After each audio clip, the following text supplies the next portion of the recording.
A Story of the Sea. There have been mortals, favorites of the gods, to whom it was given to understand the language of the lower animals, and such I have ever envied, for beast and bird have seen and heard that which man knoweth not. Never could I get beyond an imperfect knowledge of their alphabet, enabling me to spell out here and there a word of little meaning. But the great ocean's never-ceasing speech was ever plain to me, and many a midnight hour I have paced the cool sands that girt my island home, and listened with reverential awe to the secrets it whispered to the sensuous southern breeze that kissed its bosom. Strange stories of wreck and wraith, wild wars and desperate deeds, mingled with those of love and honor, shame and sacrifice, crowding upon each other like specters in a dream.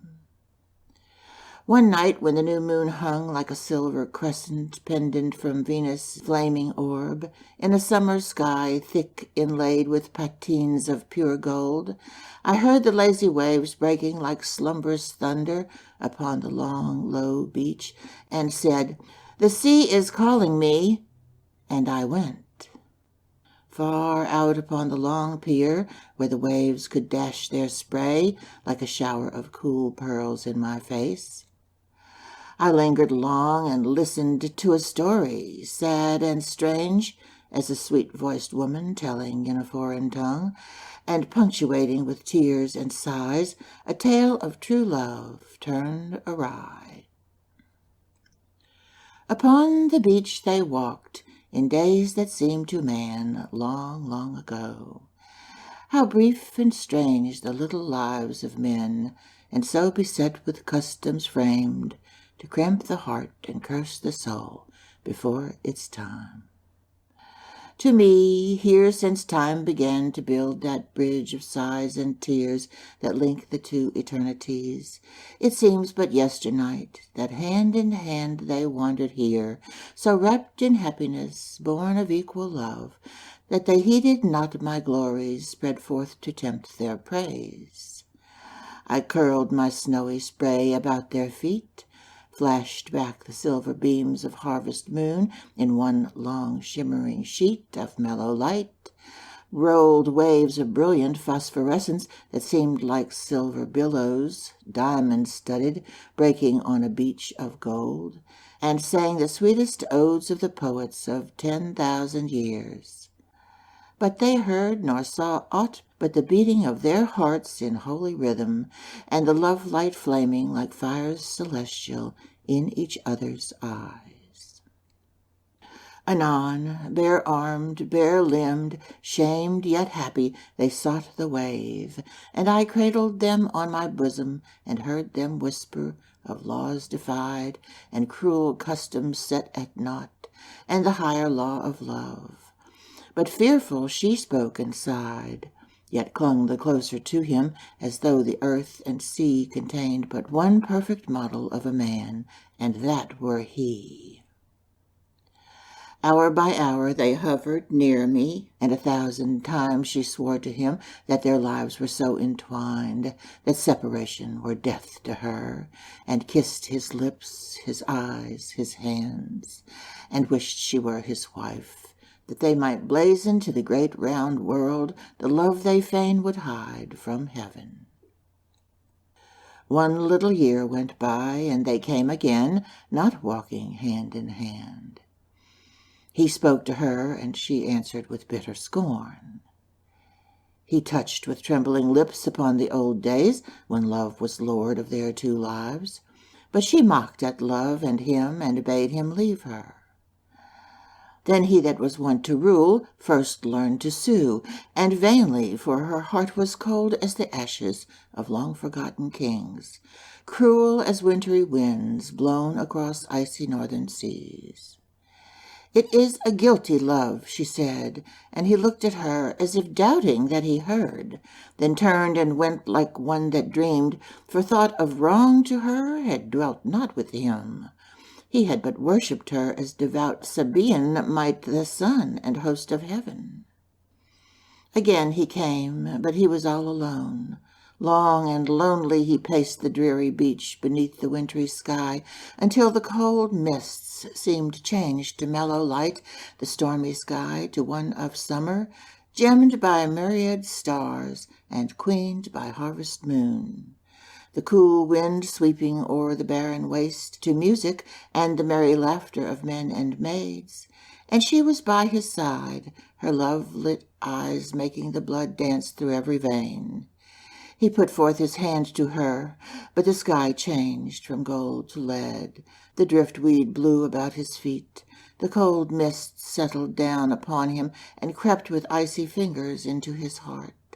And he cursed the lying vision, the shrieking wind, the cold mist and the leaden sky.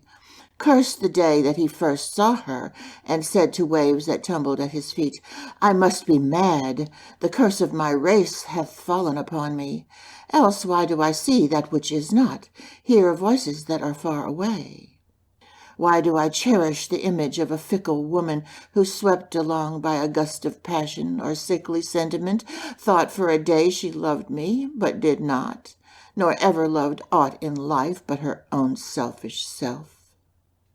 And he called her name to the wind and waves, but coupled with it a curse, deep and bitter, as those that burst in sulphur breath from the parched lips of the damned, and a voice came back from out the gloom that seemed to mock him. Furious as a demon disturbed at some hellish rite, he turned and shrieked to the mocking voice, and bade it come to him, that he might wreak upon its owner such vengeance as would appall the world.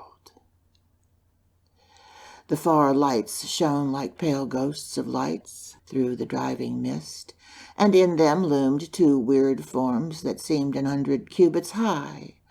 Furious he rushed upon and smote them down upon the wet sand, and trampled them, and strove with feet and hands to kill. But they cried out for mercy on their lives, that they were honest fishermen who, hearing a cry but faintly above the roaring waves, had answered it, thinking some boatman might have met mishap, and called for aid. The flood of anger spent in blows, he helped them up, wiped the blood and sand from their bronzed faces, gave them his scant purse, and bidding them drink a bumper, that hell fiends might drag him from the world before the morn sent them on their way. The gray dawn found him sleeping with his face upon the wet sand, once trodden by the feet that now trampled on his heart. Then I sent waves, cool and sweet, to kiss his cheek, and he awoke, and waking said, Kisses for me? They are cold, great Mother Ocean, but not so cold as love burned out, leaving but the bitter ashes of contemptuous pity. I dreamed that I was afloat upon thy bosom with her I did so dearly love, and thou wast bearing us beneath a sunset sky to a fair island, fringed with palms and musical with songs of birds and rippling springs, where we two should live forever. That as we floated thus, love's goddess descended from a golden cloud, and opening the white bosom of my bride, yet not my bride, took thence her heart and pressed from it a black drop that fell upon the molten sea, and taking form became a hideous monster that cried, My name is Selfishness, and vanished in the wave. Then, breathing upon the cold heart, ethereal flame that made it throb like a hero's pulse when trumpets are blown for war, she replaced it, healed the snowy globe with a touch, and smiling upon me, was caught into the golden cloud that seemed framed of music and the perfume of 1,000 flowers. A round arm stole about my neck, and we floated heart to heart on to the haven that was to be our heaven. A curse upon your briny waters that seem a world of bitter tears, rank with dead men's bones and the rotting hulls of ships.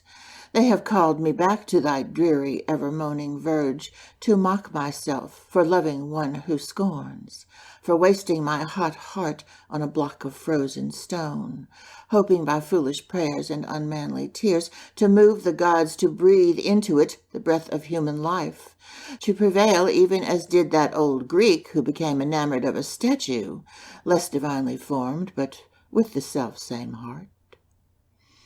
'Tis madness leads me to this folly, the old curse that hath hung about our house like a baleful shadow for thrice 100 years, bursting at times into bloody feuds without apparent cause, and dreadful mutinies against the laws of man and will of God.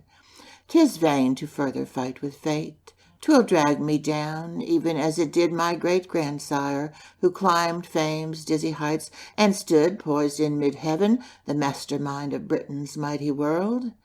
Then, like a tall mountain pine blasted at the top by the writhen bolts of God, plunged a falling star to the depths of everlasting darkness, and died a decade before his death. Nor iron will descended through my sire from a score of barbarous kings, nor mother's prayerful amulets, woven like golden threads through every low, sweet lullaby that soothed my infancy, can avail me aught. I can but fight and fall. She might have helped me beat back the shadows, but would not. And 'tis well. Then taking from a case a withered rose, he kissed it, cast it far out upon the wave, watched it dance there, and said with a bitter smile, "The last link that binds me to other days, and it is broken.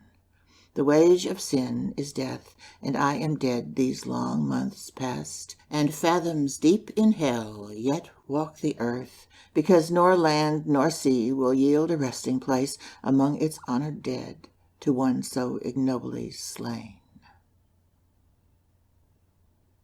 End of A Story of the Sea